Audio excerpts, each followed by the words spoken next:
Untuk melengkapi destinasi di candi-candi yang ada di Yogyakarta, Candi Ratu Boko sayang untuk dilewati. Candi Ratu Boko adalah salah satu situs bersejarah yang menyimpan pesona dan misteri. Terletak di perbukitan indah di selatan Candi Prambanan. Komplek ini menawarkan pemandangan yang memukau serta nuansa magis yang mengundang rasa ingin tahu. Sejarahnya yang kaya dan keberagaman budayanya menjadikan sebuah tujuan wisata yang tak boleh dilewatkan.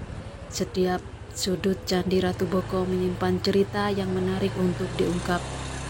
Dari struktur bangunan yang megah hingga mitos yang mengelilinginya. Tempat ini menawarkan pengalaman yang unik bagi setiap pengunjung. Tanpa perlu lama-lama, pesan tiket dulu. Halo Pak. Iya. Ke Ratu Boko. 2. 80 untuk 2. Oke.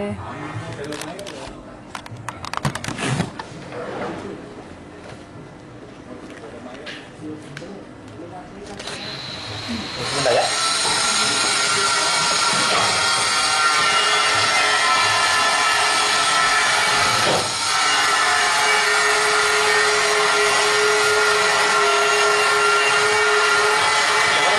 Kasih.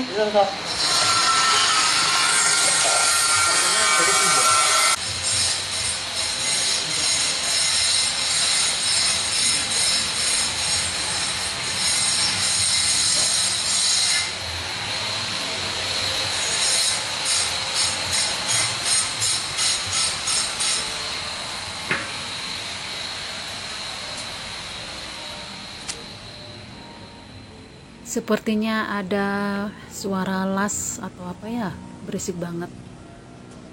Aku lanjut deh ke atas. Dikutip di laman resminya, Candi Ratu Boko terletak sekitar 3 km di selatan Prambanan.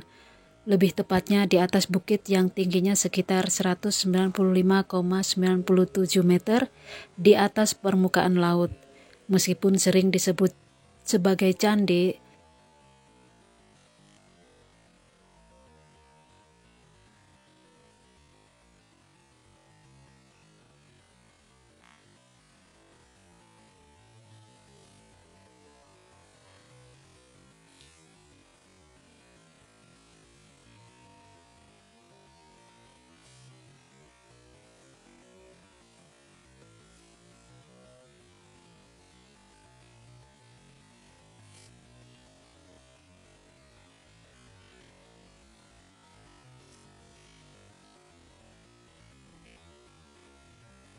Ratu Boko sebenarnya adalah sisa-sisa sebuah istana yang dikenal sebagai Keraton Ratu Boko.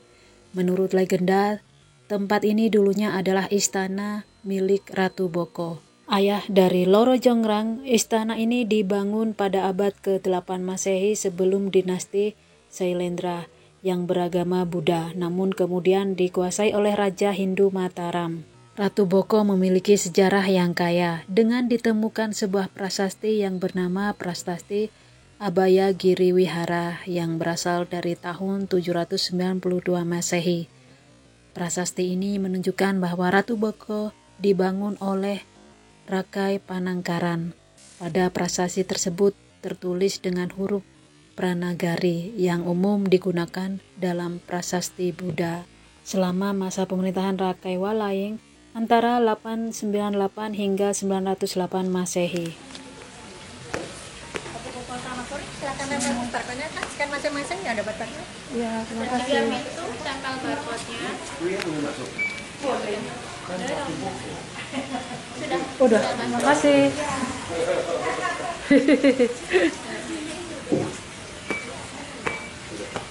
Selamat sore Ibu. Ya, Mungkin sekalian pakai pemandu Bu kunjungannya. Dibantu foto nanti diceritakan sejarah legendanya Keraton Free. Ratu Boko. Ada Fee tambahannya 100.000 untuk pemandunya. pemandangannya. Iya. Sementara nggak dulu ya. Ya, makasih ya.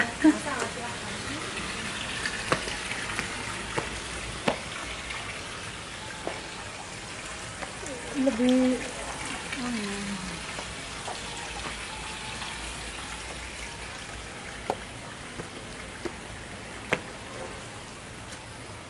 Nama Raja Tajapurnama Panangkarana juga disebutkan, yang merupakan nama lain dari Rakai Panangkaran. Ia memerintahkan pembangunan Abhayagiri Wihara yang berarti sebuah biara yang dibangun di atas bukit kedamaian.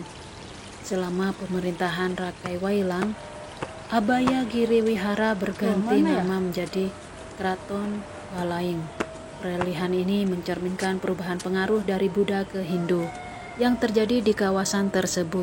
Ratu Boko pun menjadi simbol pencampuran budaya yang kaya dengan referensi dari kedua agama tersebut yang terlihat di struktur dan arsitekturnya. Ratu Boko hingga kini menarik perhatian banyak pengunjung karena sejarah dan keindahannya. Meskipun bukan candi dalam arti sebenarnya, komplek ini tetap menyimpan nilai sejarah yang penting bagi kebudayaan Indonesia, mencerminkan warisan dua agama besar yang pernah mempengaruhi tanah Jawa. Dikutip dari buku Candi dan Lingkungan abad 10 Masehi wilayah Jawa bagian tengah, situs Ratu Boko sering diinterpretasikan sebagai keraton. Temuan artefak di lokasi ini menunjukkan bahwa Ratu Boko pernah menjadi tempat hunian. Struktur bangunan kayu, gapura, dan fragmen gerabah menunjukkan aktivitas sehari-hari di situs ini. Prasasti yang ditemukan juga menunjukkan bahwa Ratu Boko pernah digunakan oleh penganut Buddha sebelum beralih ke Hindu.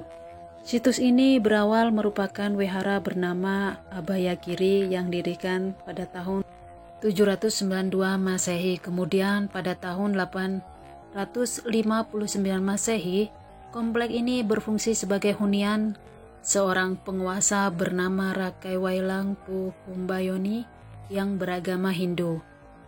Nama Wailang terus disebut dalam prasasti hingga tahun 907 Masehi. Meskipun Ratu Boko menjadi tempat hunian, situs ini tidak dikenal sebagai pusat pemerintahan kerajaan Mataram kuno. Situs Ratu Boko adalah satu-satunya pemukiman klasik terbesar yang ditemukan di Jawa. Keberadaannya memberikan wawasan mendalam tentang sejarah dan budaya masa lalu. Artefak yang ditemukan di sini menunjukkan bahwa kompleks ini pernah menjadi pusat kehidupan masyarakat masa klasik. Penemuan struktur bangunan, gapura, dan artefak sehari-hari menambah daya tarik tempat ini. Bagi para peneliti dan pengunjung, mengunjungi situs ini memberikan pengalaman unik untuk memahami bagaimana masyarakat masa lalu hidup dan berinteraksi dengan lingkungan mereka. Candi Ratu Boko memiliki beberapa mitos yang dikenal oleh masyarakat dan pengunjung. Salah satu yang paling terkenal adalah tentang sumber air yang ada di sana. Banyak orang percaya bahwa jika seseorang mandi atau membasuh muka dengan air tersebut, maka akan menjadi awet muda. Mitos ini menarik banyak pengunjung yang ingin merasakan manfaatnya. Selain itu, ada mitos yang menakut-nakuti pasangan yang datang ke Candi Ratu Boko. Dikatakan bahwa jika pasangan berkunjung ke Candi Ratu Boko, hubungan mereka akan putus di tengah jalan. Meskipun ada yang mempercayai mitos ini, bahkan pengunjung yang tidak terpengaruh dan tetap menikmati kunjungan mereka.